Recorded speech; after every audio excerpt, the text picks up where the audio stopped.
Donc maintenant, on va compléter la présentation de Delphine, donc Florence Renard qui est experte en merchandising et qui va se présenter, et moi-même, et on va vous présenter quelques petits points de vente atypiques qu'on a relevés ces dernières semaines, ces derniers mois, et sur lesquels on aimerait échanger et débattre avec vous. Donc ce sera une conférence, une intervention, on va dire, qui va plutôt être sur le mode D'un échange, échange. débat, voilà, exactement, plutôt qu'une information descendante.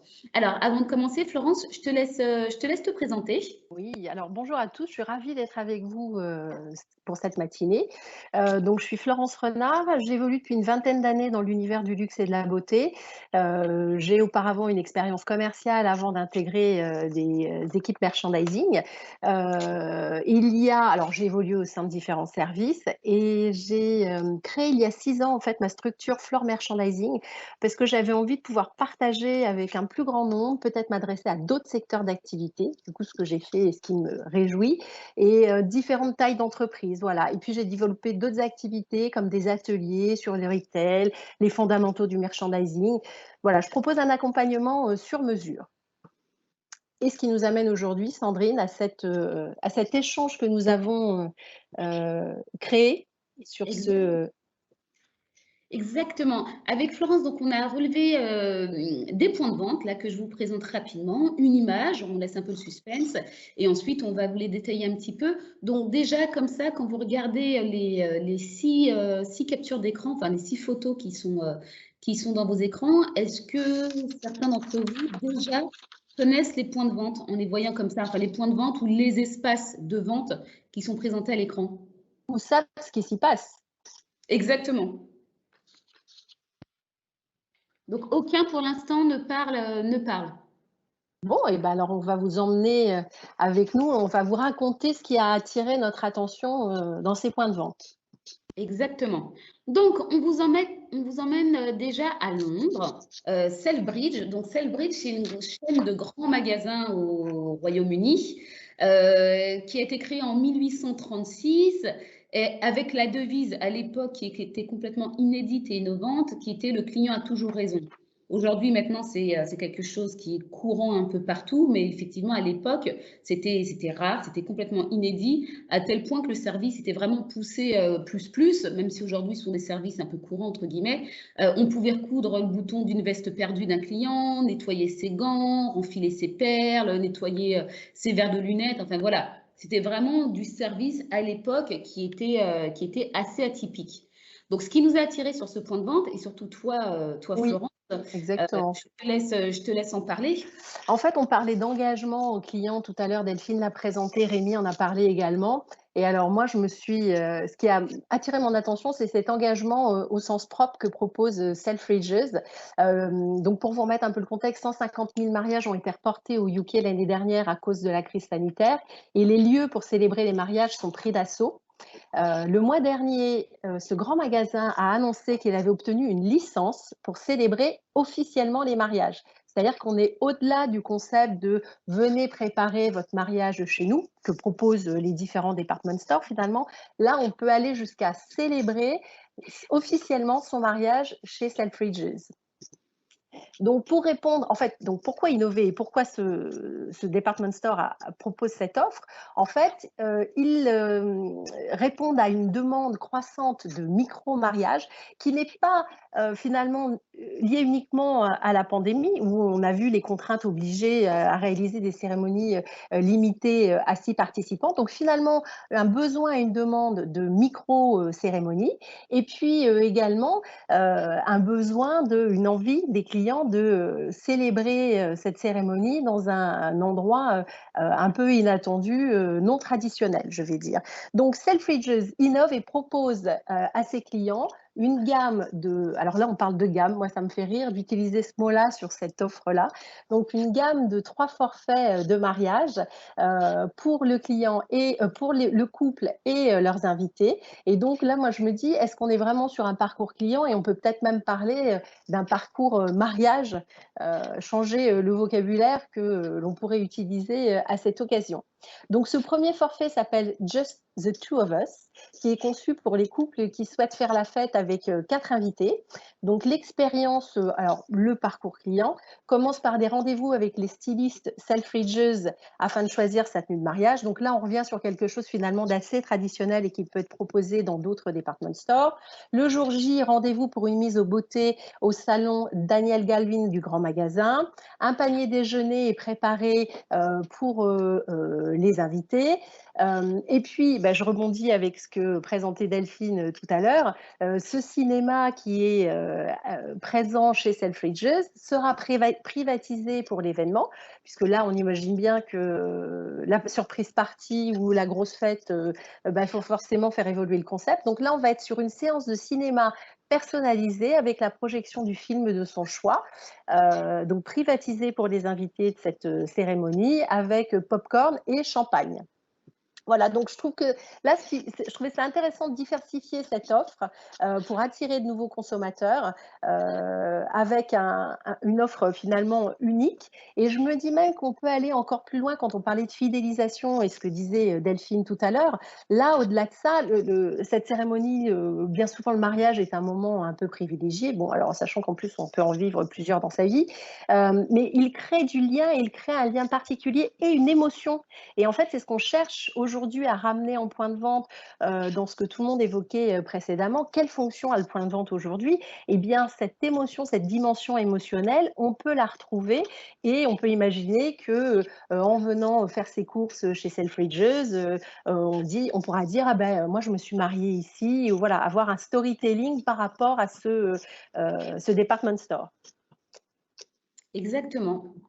Alors, autre point de vente, alors excusez-moi pour mon anglais, Rebel Cycle, une entreprise créée en 1987. Donc en avril dernier, cette DNVB, Rebel Cycle, est un fabricant et détaillant de vélos assez haut de gamme, a créé son propre showroom toujours en Angleterre. Un showroom qui est complètement connecté et qui a été créé pour redéfinir ici l'expérience client de la vente de vélos en proposant, vous allez voir, un espace totalement immersif. Donc là, vous voyez, l'ensemble de la gamme est présenté dans leur showroom dans un espace, pour le coup, figital et qui sert à créer une expérience, pour le coup, hyper sensorielle et tactique puisqu'on peut essayer les vélos, enfin, on peut en tout cas monter sur les vélos.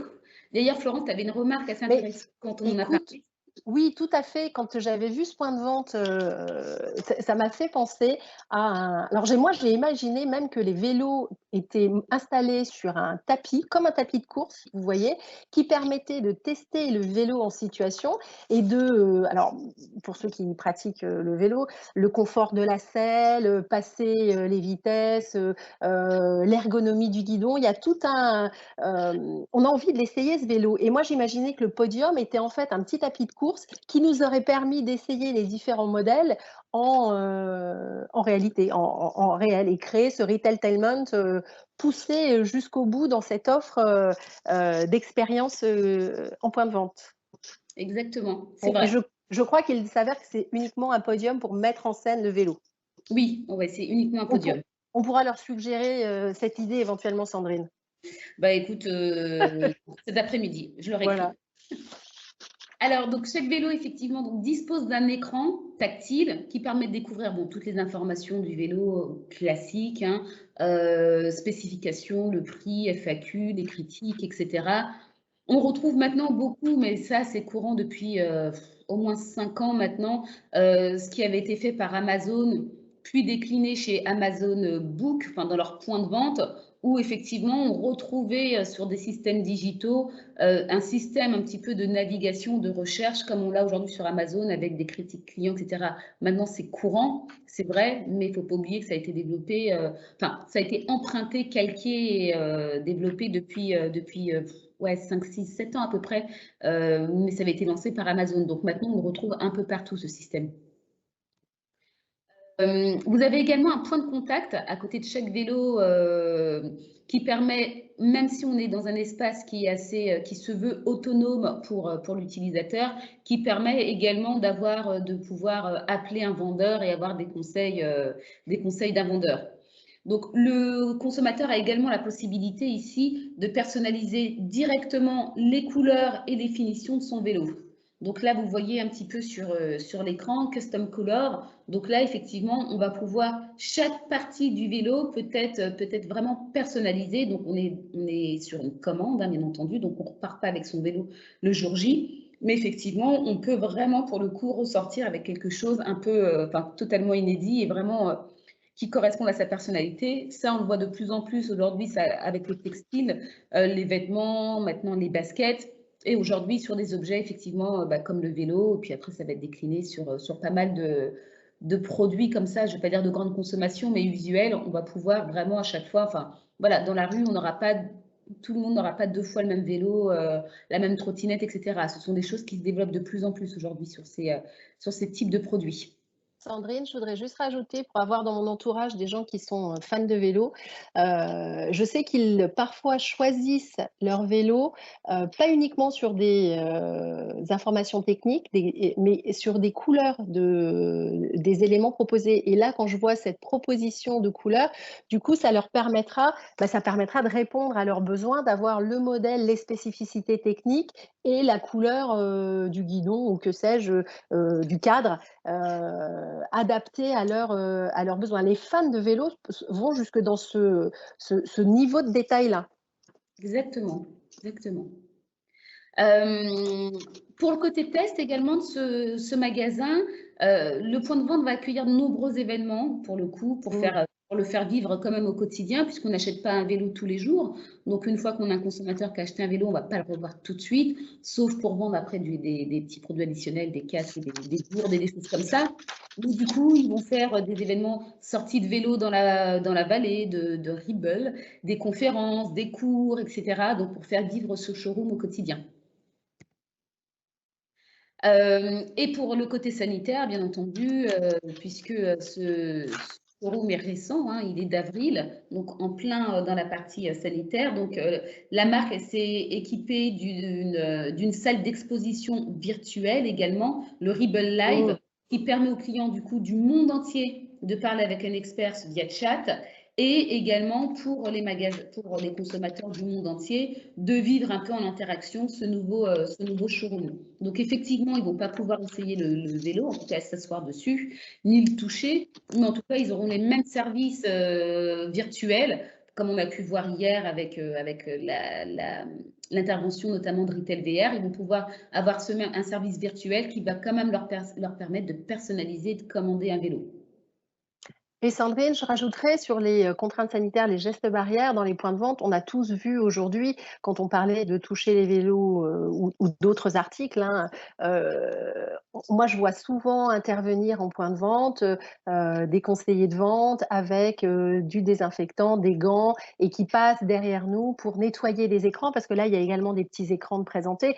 Donc on peut imaginer qu'ils interviennent, qu'ils nettoient les écrans et voilà, quand on va avoir envie de tester un vélo, le frein et la souplesse du frein ou que sais-je, ou la maniabilité des vitesses, eh bien derrière un petit coup de nettoyant et on continue à offrir cette offre, ce service propre au point de vente, mais en mettant en place les gestes barrières et en respectant les contraintes sanitaires. Exactement. Avant de passer sur un autre concept, est-ce que vous avez des questions? Est-ce qu'il y a des personnes qui font du vélo dans l'assistance? Enfin, voilà, est-ce que vous voulez un petit peu interagir? Ou partager. On vous écoute volontiers. Bon, bah écoute, je crois qu'on continue. On continue. Alors, on vous emmène faire un petit voyage. On va vous présenter Marco Vasco qui ouvre sa première agence de voyage physique à Lyon. C'est un concept store de 150 mètres carrés. Et comme ça, le groupe devient omnicanal sur le marché du voyage sur mesure. Donc, c'est une petite vidéo. Donc, il n'y a pas de son, mais c'est fait exprès puisque je commente un petit peu la vidéo. Alors, on est tous conscients que là, le secteur du tourisme a sévèrement été secoué par la crise du Covid, mais malgré tout, le voyagiste ici accélère sa transformation pour devenir effectivement, c'est une vraie volonté d'être omnicanal et de pouvoir anticiper éventuellement les prochaines fermetures, parce que tout ce qui est présent digitalement parlant, ça ne se dit pas, mais qu'importe dans le point de vente, on peut le retrouver également sur leur site internet. Donc, ce concept store a des vraies ambitions donc digitales, c'est clair, locales, durables sur le marché du voyage sur mesure.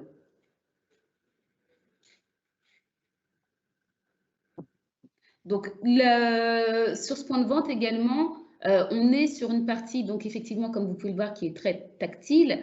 On a le vidéo, un grand écran LED immense dans le point de vente. Mais également, on a tout un système, vous pouvez le voir, de fauteuils bien rembourrés, de systèmes interactifs avec un peu comme des Microsoft tablettes, de bornes à selfie, d'espace un petit peu cocooning, qui dit aux clients, restez sur le point de vente, baladez-vous, vivez l'expérience jusqu'au bout. Donc, c'est vraiment plein de gadgets qui permettent une immersion totale avant le départ ou pas. Et l'esprit du lieu, un peu comme à la maison, comme on a pu le voir, nous permet de circuler à travers les différents espaces et pouvoir être complètement, encore une fois, autonome dans son parcours, entre guillemets, d'achat, avec plein de dispositifs ludiques qui nous informent quand même au fur et à mesure. Dans ce point de vente, les sollicitations, pour le coup, elles ne sont pas que tactiles, elles sont également olfactives et gustatives. Ah, c'est ça.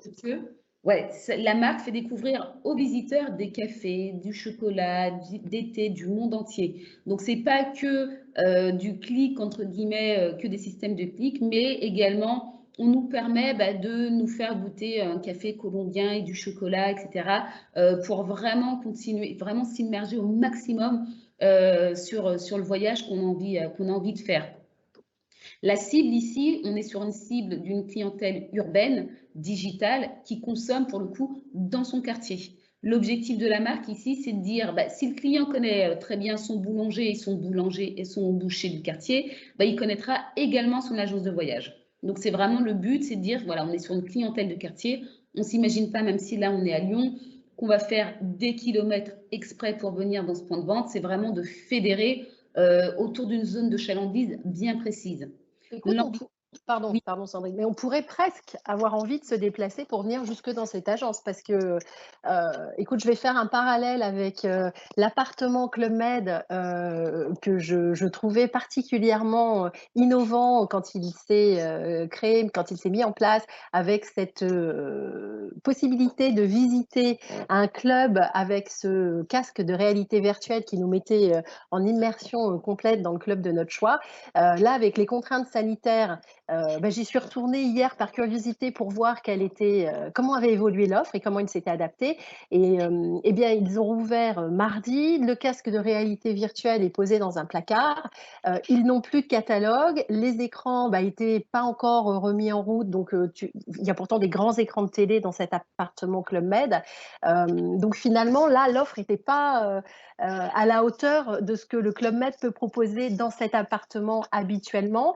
Et je me suis retrouvée à finalement m'asseoir à côté de la conseillère de vente pour regarder sur son écran les différents villages qu'elle me proposait. Donc, on n'était pas sur un écran tactile, interactif, comme tu as pu le montrer dans cette agence. Et je suis curieuse de voir comment ils vont évoluer et s'adapter, parce que là, quand on voit qu'aujourd'hui, cette agence de voyage propose ça, moi, j'ai plutôt envie d'aller à Lyon organiser mon voyage. Oui, tu as raison, en fait. L'agence du Club Med, qui a ouvert il y a un certain temps, qui avait le mérite d'être une agence un peu atypique, parce qu'effectivement, on pouvait sublime. Son casque VR et être complètement immergé à Tahiti ou je ne sais où. Mais c'est vrai que quand on enlève le casque, l'expérience s'arrête là. On redescend tout de suite et voilà, on a la vendeuse en face de nous, face à son ordinateur, donc on redescend un petit peu. Dans cette agence ici à Lyon, on continue un petit peu de voyager parce qu'en dehors des écrans, comme je disais, voilà, il y a plein d'incitations, il y a plein de gadgets et puis il y a le service plus qui permet effectivement de moins sentir qu'on est à Tahiti parce qu'on n'a pas ce casque 360 sur la tête où on a presque l'impression de toucher l'eau. On n'y est pas. Mais n'empêche, on sort moins vite, j'ai l'impression, de l'expérience, entre guillemets, de l'expérience. Tout le point de vente est une expérience en soi. Tandis que le Club Med Gym, encore une fois, qui avait le mérite d'être le premier à faire ça, c'était vraiment tout sur le casque. On misait vraiment beaucoup sur le casque, qui était super. Mais dès qu'on enlève, on redescendait un petit peu.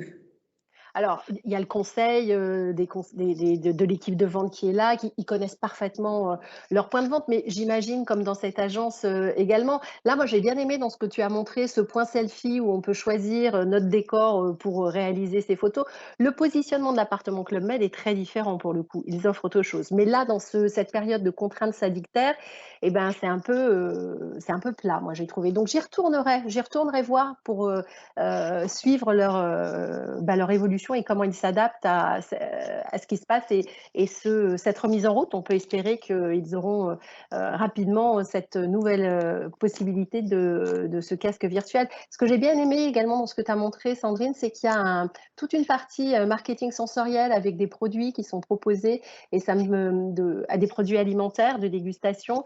Et ça me faisait penser à ce que Julie Herman a présenté hier dans son point de vente, dans le concept du point de vente Barbecue Co, où typiquement, elle nous racontait que, et je ne sais pas si tu es là d'ailleurs Julie ce matin, des produits complémentaires au barbecue et autres planchas et grilles étaient présentés avec, mais là vraiment un espace dédié sur les sauces, la viande, les bières qui venaient du monde entier et la glace pilée. Je trouvais ça très intéressant.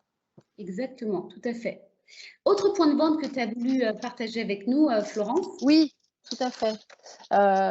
Alors, ce Uniqlo Harajuku a ouvert l'été dernier dans le quartier de Shibuya à Tokyo. Donc, c'est le premier magasin Uniqlo de ce quartier qui est connu pour être le centre de la culture et de la mode des jeunes japonais.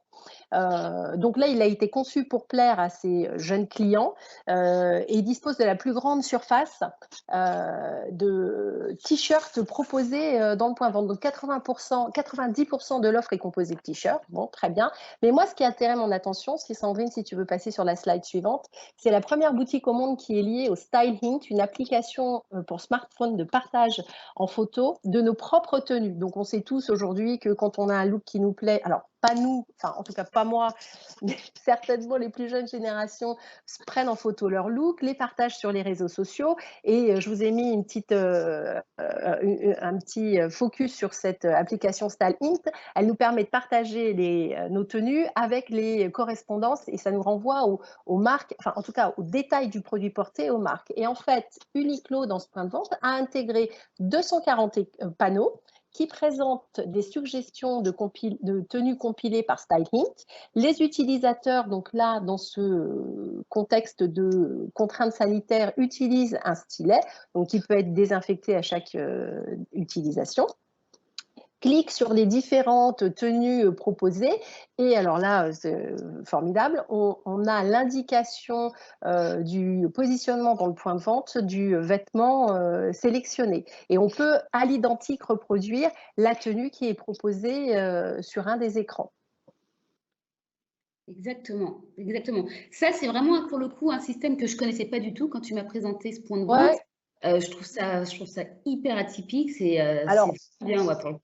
Je ne pense pas être la cible, mais les jeunes générations, les millennials, Gen Z, eux, sont fans de ces combinaisons et de ces propositions de tenue.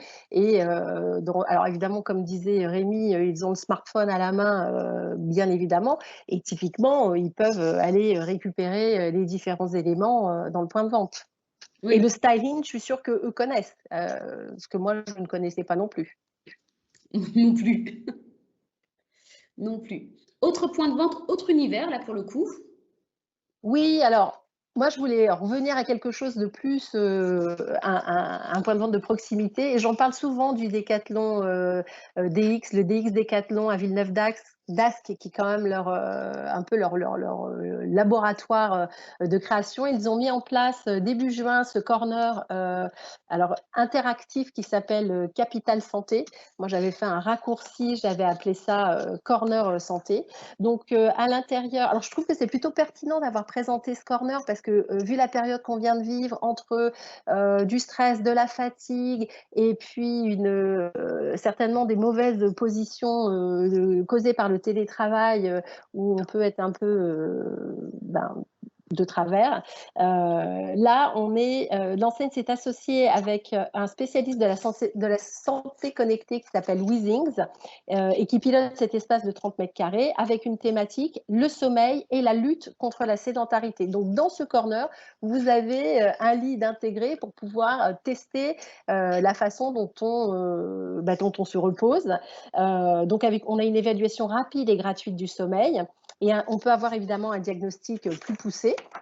Alors Sandrine, notre présentation est partie, mais c'est pas très grave, je continue. Et côté produit, on peut découvrir et tester les objets de santé connectés de Weezings. 3 autres marques sont présentes sur l'espace. Donc on a Morphée qui propose une solution de méditation et de sophrologie pour retrouver le calme intérieur et le sommeil. Elight qui présente sa technologie qui favorise la récupération physique et mentale, donc comme des sportifs. Mais là, dans le cadre de notre fatigue générale, on va dire, et Air et Santé qui met en avant ses purificateurs d'air.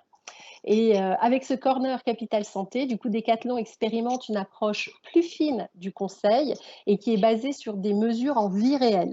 Donc, on est vraiment dans de la personnalisation de l'offre.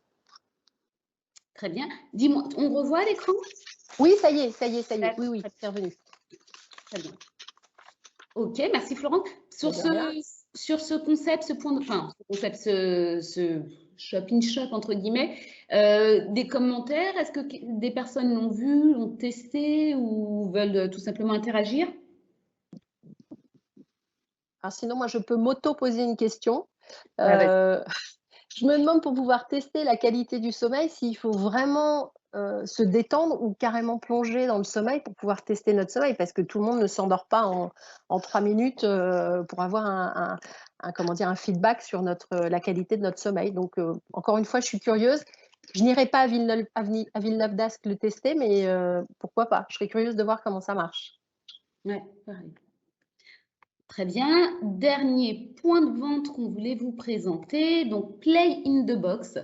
Play in the Box, c'est un lieu hybride qui est coréen, donc à l'image des points de vente assez farfelus de Corée. Donc c'est une boutique d'expérience que ça s'appelle, avec même un studio café et bien entendu, comme on peut le voir là sur les quelques photos qu'on a mis et sur la couleur dominante, c'est orienté vers la Gen Z coréenne.